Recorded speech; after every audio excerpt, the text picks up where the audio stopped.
వైఎస్ఆర్సీపీ నాయకుల తవ్వకాలలో ఒక వీడియో ఒకటి బయటపడిందండి. ఈ మధ్య ఒక పెద్ద మనిషి తాగేసి కారులో ఏదేదో కారు కోతలు కూశాడు. రాష్ట్ర ప్రజలందరూ కూడా చూశారు. జగన్మోహన్ రెడ్డిని నేను నిన్ను వదలను అని అంటున్నాడు. వీలైతే పీఎం వరకు కూడా ఆయన వెళ్తాడట. ఎవరి వరకు? ప్రధానమంత్రి మోడీ వరకు కూడా వెళ్తాడట. సిబిఐ ఎంక్వైరీ కోసం ఆయన ప్రధానమంత్రిని మోడీని కలుస్తాడట. కేసులు ఉన్న వాళ్ళపైన త్వరగా ఆ కేసులు సెటిల్ చేయమని కోరుతాడట. మరి వైఎస్ఆర్సీపీ నాయకుల తవ్వకాలలో ఈ పెద్ద మనిషి గురించి మోడీ గారిని ఈ పెద్ద మనిషి చంద్రబాబు సమక్షంలో ఎలా తిడుతున్నాడో, ఎలా విమర్శలు చేస్తున్నాడో వైఎస్ఆర్సీపీ మీడియా తవ్వకాలలో ఈ వీడియో బయటపడింది. ఇప్పుడు ఈ పెద్ద మనిషి శివాజీ ఏం మాట్లాడుతున్నాడో ఒక్కసారి వీడియో చూసిన తర్వాత ఈ పెద్ద మనిషి గురించి మళ్ళీ కొద్దిగా విశ్లేషణ చేసుకోవాలి కదా. వీడియో చూసే ముందుగా మన గొంతు 10 మందికి చేరాలి అంటే దయచేసి మన వీడియోకు లైక్ చేయండి. ఎక్కువ మంది ప్రజల్లోకి వెళ్ళగలుగుతుంది.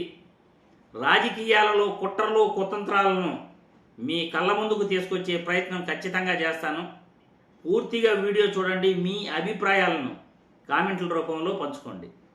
మీ అభిప్రాయాలు ఏదైనా సరే మాకు అమూల్యం.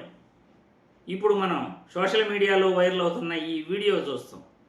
తర్వాత మళ్ళీ మనం విశ్లేషించుకుందాం. మోడీ గారు ఊపే ఉడతూపులకి నాకు తెలిసి ఎక్కడ దిక్కుమొక్కు లేని ప్రాంతాల్లోనో నార్త్లోనో ఎవరన్నా భయపడతారు, కానీ ఆంధ్రప్రదేశ్ లాంటి సౌత్ లో మాత్రం ఏ ఒక్కడు కూడా భయపడే పరిస్థితి లేదు. నువ్వు పెట్టుకుంటే పెట్టుకున్నావు, ఎవరితో అన్నా పెట్టుకొని పోయి ఆయనతో పెట్టుకున్నావు. ఆయన పట్టుకుంటే పొద్దున్న నుంచి ఇవాళ పొద్దున్నే 6 గంటల నుంచి రేపు పొద్దున్నే 6 గంటల దాకా కూడా లెగవడు ఆయన. అటువంటి మనిషితో పెట్టుకుంటే నీ జీవితానికి ఇదే ఆఖరి రోజులైనా ప్రధానమంత్రిగా గో బ్యాక్ మోడీ అని అంటే ఆయన పాపం తప్పుగా ఢిల్లీ అనుకున్నాడు. గో బ్యాక్ మోడీ అంటే గుజరాత్ వెళ్ళి టీ కొట్టు పెట్టుకో స్వామి అనేది. ఆ విషయం తెలియనటువంటి ఒక సగం చదువులు చదువుకున్నటువంటి ఒక ప్రధానమంత్రి ఈ రోజున ఈ దేశానికి చాలా స్పీడ్ గా వెళ్తున్నటువంటి గ్రోత్ ను కూడా ఆపేసినటువంటి వ్యక్తి నోట్లు రద్దు చేసి ఈ రోజు దేశంలో పారిశ్రామికంగాని ఆర్థికంగా దేశాన్ని ఎంతో వెనక్కి తీసుకెళ్లాడు. అలాగే జిఎస్టీ కావచ్చు, రకరకాలు ఈ దేశానికి ఒక్క పరిశ్రమ అంటే ఒక్క పరిశ్రమ. ఆయన వెళ్లి దావోస్ వెళ్లి చంద్రబాబు నాయుడు గారి పరిశ్రమలు తీసుకురావటం, యాపిల్ వాళ్ళు వచ్చారు. ఒకసారి మర్యాద కలుగుతాలితే ఆంధ్రప్రదేశ్ కి యాపిల్ వెళ్ళిపోయింది. అది వచ్చి ఇక్కడ ఢిల్లీలోనూ బాంబేలోనూ కూర్చుంది. ఆ తర్వాత లక్కీగా కియా మోటార్స్ ఎట్లా వదిలేశాడు ఇప్పుడు కూడా నాకు షాకు. కియా మోటార్స్ కూడా మేమే తీసుకొచ్చామని చెప్పి ఆంధ్రప్రదేశ్ లో బీజేపీకి నలుగురు ఉన్నారు కార్యకర్తలు. కన్నా లక్ష్మీనారాయణ, మాధవ్, అలాగే వీర్రాజు, ఇంకో విష్ణు. జీవీఎల్ అద్దె మైక్ అబ్బా, అది ఇక్కడ కాదు, ఉత్తరప్రదేశ్ మైకు. ఆ మైక్ పెద్ద ఇష్యూ ఏం కాదు. ఆ మైక్ గురించి పెద్ద పట్టించుకునే పరిస్థితి లేదు. గట్టిగా మాట్లాడితే ఆయాసం వస్తుంది, ఇంకా గట్టిగా మాట్లాడితే షివరింగ్ వస్తుంది అతనికి ఎందుకు. అతని గురించి పట్టించుకుని అతను పెద్దోళ్ళు చేయొద్దు. అంత సినిమా లేదు వీళ్ళందరికీ.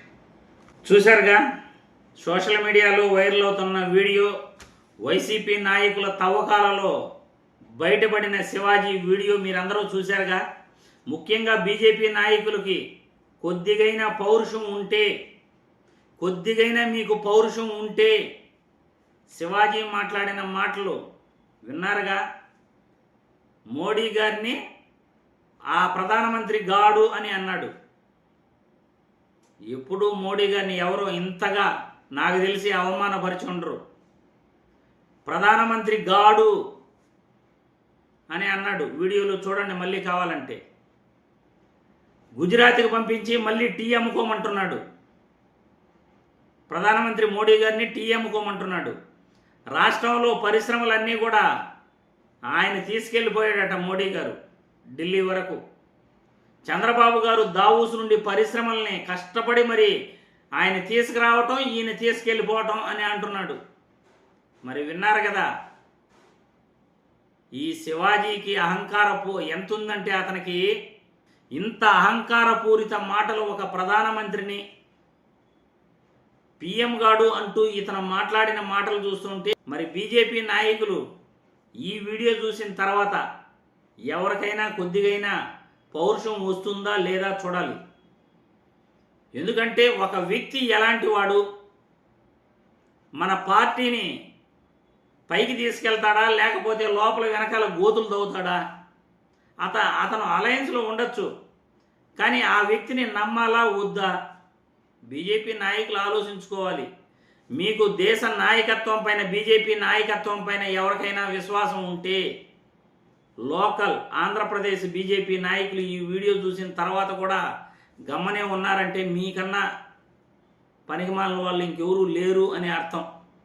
కాబట్టి శివాజీ మాట్లాడుతున్న మాటలు మీ అందరికీ చూపించాలనే నేను ఈ వీడియో ద్వారా మీ ముందుకు రావడం జరిగింది. ఒక వ్యక్తిని ఎప్పుడు కానీ వ్యక్తిగత విమర్శలు చేయకూడదు. నువ్వు సబ్జెక్టు పైన మాట్లాడు, ఎవరో కాదంట, సబ్జెక్టు పైన మాట్లాడాలి ఎవరైనా కానీ. వ్యక్తిగత విమర్శలు చేయటం ఏంది? ఒక రాజకీయ నాయకుడు మెప్పు కోసం ఇంకో రాజకీయ నాయకుడిని తిడతారా? ఇదేనా రాజకీయం? సబ్జెక్టు గురించి మాట్లాడండి అయ్యా, సబ్జెక్టు గురించి మాట్లాడండి.